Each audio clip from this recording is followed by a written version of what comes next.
जहां ख़बर शामिल कंदा त जिस्कम जे मरकज़ी अॻवान डॉक्टर नियाज़ कालानी चयो आहे त सिंधु दरिया ते केनाल जंहिं में रेत अॾण न ॾींदासीं। सिंध दुश्मन मनसूबनि जे ख़िलाफ़ जिस्कम पारां 5 नवंबर ते खैरपुर में तारीख़ी रैली कढी वेंदी।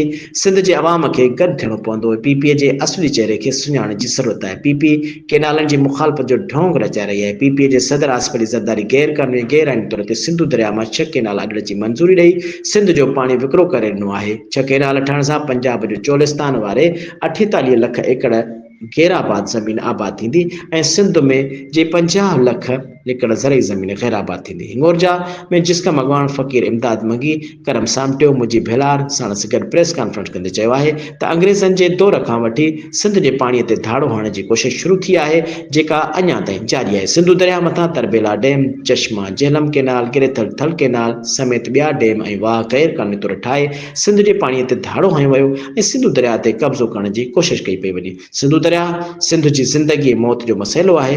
कंहिं बि रीति दरिया मथां केनाल अॾण न ॾींदासूं। हिन चयो त पंजाब पंहिंजा दरिया इंडिया खे विकिरो करे ॾिना आहिनि। हाणे असांजे पाणीअ ते धाड़ो पियो हणे। हुन चयो त पीपी सिंध जो पाणी चोरी करण वारे कम में सहूलियतकार वारी किरदार अदा पई करे।